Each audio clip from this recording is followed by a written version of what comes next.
शुक्लां ब्रह्मविचारसारपरमामाद्यां जगद्व्यापिनीं वीणापुस्तकधारिणीमभयदां जाड्यान्धकारापहां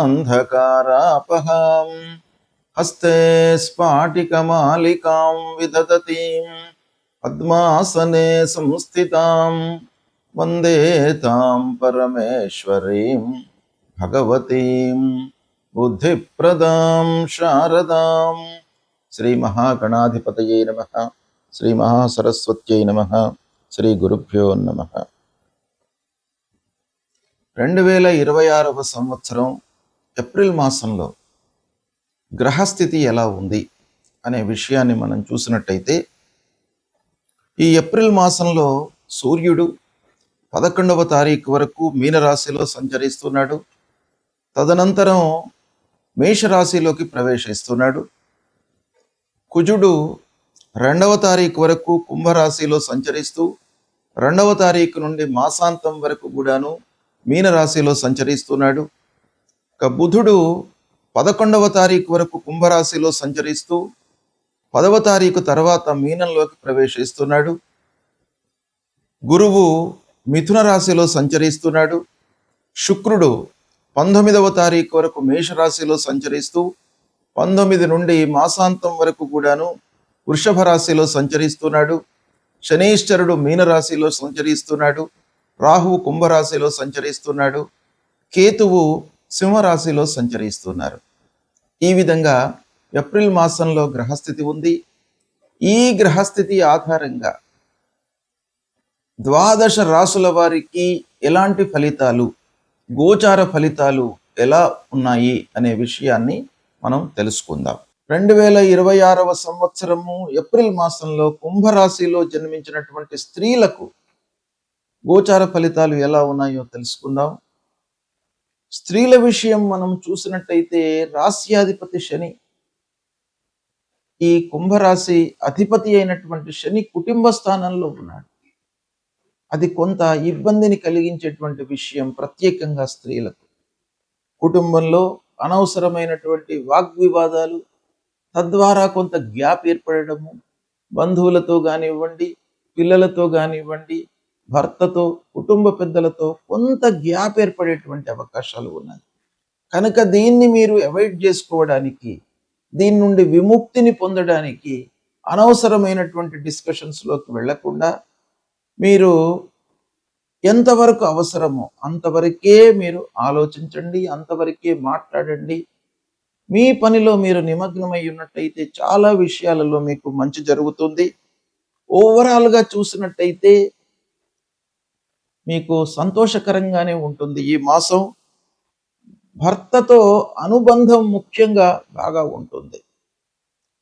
అంటే సప్తమాధిపతి సూర్యుడు సెకండ్ హాఫ్ అంటే 14వ తారీఖు తర్వాత ఈ మాసంలో మీకు అనుకూలంగా ఉన్నాడు. కాబట్టి భర్తతో అనుబంధం ఉంటుంది, మీ మాట చెల్లుబాటు అవుతుంది. ఇక ఉద్యోగంలో ఉన్నటువంటి స్త్రీల విషయం ఆలోచించినట్టయితే డెవలప్మెంట్స్ కనబడుతున్నాయి. మీరు అభివృద్ధిలోకి వస్తారు. సహ ఉద్యోగులతో, అధికారులతో మీకు మంచి మాట ఉంటుంది. మీ పనిని గుర్తించేటువంటి అవకాశాలు బాగా ఉన్నాయి. ఓవరాల్గా ఆరోగ్యము నిలకడగా ఉంటుంది.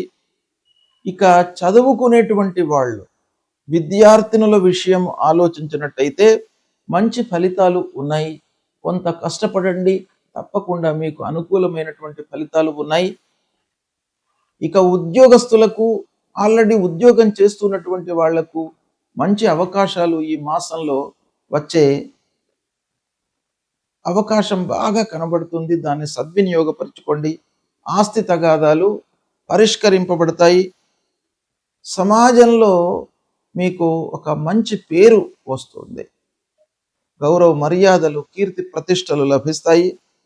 ఆధ్యాత్మికతకు ప్రధానంగా మీరు విలువ ఇస్తారు. దైవభక్తి, గురుభక్తి, పెద్దల విషయంలో ఉన్నటువంటి ప్రపత్తులు మీకు ఒక మంచి స్థానాన్ని ఇస్తాయి. తద్వారా మీకు చాలా పనులు నెరవేరుతాయి. సమయానుకూలంగా నిర్ణయాలు తీసుకుంటారు. శుభకార్యాలపై మనస్సు నిలుపుతారు. ముఖ్యంగా పిల్లల యొక్క వివాహాది శుభకార్యాల విషయమై మీరు పెద్దల యొక్క సహాయ సహకారాలను తీసుకుంటారు, అభివృద్ధి పథంలోకి వస్తారు. ఓవరాల్గా చూసినట్టయితే స్త్రీలకు ఈ ఏప్రిల్ మాసము అనుకూలంగానే ఉంటుంది, సద్వినియోగపరచుకోండి. గ్రహస్థితి ప్రతికూలంగా ఉన్నప్పుడు మనము చేయవలసినటువంటి కర్తవ్యాలు ప్రముఖంగా శాస్త్రంలో చెప్పబడి ఉన్నాయి. వాటిని మనము పాటించినట్టయితే ఆ గ్రహాల యొక్క అనుకూలత, అనుగ్రహము లభిస్తుంది. మరి ఏం చేయాలి మనము అని అంటే, ముఖ్యంగా ఆరోగ్యపరమైనటువంటి విషయాలపై సూర్యుడి యొక్క సంచారం ప్రభావాన్ని చూపిస్తుంది కనుక ఆరోగ్యము కొంత ఇబ్బందికరంగా ఉన్నప్పుడు, అనవసరమైనటువంటి ఆలోచనలతో మనము సతమతమవుతున్నప్పుడు సూర్యనారాయణుణ్ణి మనము పూజించడము చాలా ముఖ్యం. అంటే సూర్యుడు నమస్కార ప్రియుడు కనుక మనం చేయవలసింది ఏంటంటే, ప్రతినిత్యం కూడాను ఉదయాన్నే స్నానం చేసి కొద్దిగా ఎండలోకి వచ్చి సూర్యుడికి 12 వారము అని అంటే 12 సార్లు మీరు సూర్యుడికి నమస్కారం చేసుకోండి. సూర్యుడికి నమస్కారం చేస్తూ భూమికి కూడాను నమస్కారం చేయండి. తద్వారా సూర్యనారాయణుడి యొక్క అనుగ్రహము లభిస్తుంది. అప్పుడు మీకు ఆరోగ్య సమస్యలు లేకుండా చూస్తాడు, మిమ్మల్ని కాపాడుతాడు. ఆదిత్య హృదయము పారాయణం చేసుకోండి. ఆదిత్య హృదయం మూలకంగా మీకు శారీరక ఇబ్బందులు లేకుండా మిమ్మల్ని ఆ సూర్యుడు కాపాడుతాడు. మూలమంత్రాన్ని జపించండి.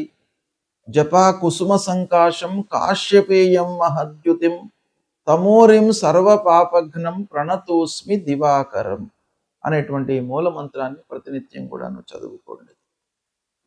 ఇక అంగారకుడు, కుజుడు కూడాను ప్రధానమైనటువంటి గ్రహము. తొందరగా మనను రియాక్ట్ చేసేటువంటి గ్రహం. అనవసరమైనటువంటి విషయాల లోపల కూడాను మనను ఇన్వాల్వ్ చేసి ఆ పనులలో మనను నిమగ్నమయ్యి అనవసరమైనటువంటి ఇబ్బందులను మనకు కలిగించేటువంటి గ్రహము కుజుడు. ప్రతికూలంగా ఉన్నప్పుడు మీరు సుబ్రహ్మణ్య స్వామి దేవాలయానికి వెళ్ళడము, సుబ్రహ్మణ్యాష్టకము చదువుకోవడము. ఇక కుజుడికి సంబంధించినటువంటి మూల మంత్రం ధరణీ గర్భ సంభూతం విద్యుత్ కాంచన సన్నిభం కుమారం శక్తిహస్తంచ మంగళం ప్రణమామ్యహం అనేటువంటి ఈ మంత్రాన్ని ప్రతినిత్యం కూడాను చదువుకోండి. అంగారకుడు మీకు అనుగ్రహించి అనుకూలమైనటువంటి ఫలితాలను ఇస్తాడు. ఇక బుధుడు వ్యాపారము, మన బుద్ధి, ఆలోచన, సరి అయినటువంటి నిర్ణయాలు తీసుకోవడం పైన బుధుడి యొక్క అనుకూలత చాలా అవసరం. కనుక ఆ బుధుడిని అనుగ్రహము కొరకై విష్ణుమూర్తిని స్మరించండి. విష్ణు సహస్రనామ పారాయణం చేసుకోండి ప్రతినిత్యం కూడాను. ఇకపోతే గురువు ప్రధానమైనటువంటి గ్రహము. గురు ప్రతికూలంగా ఉన్నప్పుడు సద్గురువులను సందర్శించుకోండి. దక్షిణామూర్తి స్తోత్ర పారాయణాన్ని చేయండి. దత్తాత్రేయ స్వామి దేవాలయానికి వెళ్ళండి. దేవానాంచ ఋషీణాంచ గురుం కాంచన సన్నిభం వందనీయం త్రిలోకానాం తం నమామి బృహస్పతిం అనేటువంటి మూల మంత్రాన్ని ప్రతినిత్యం కూడాను చదువుకోండి.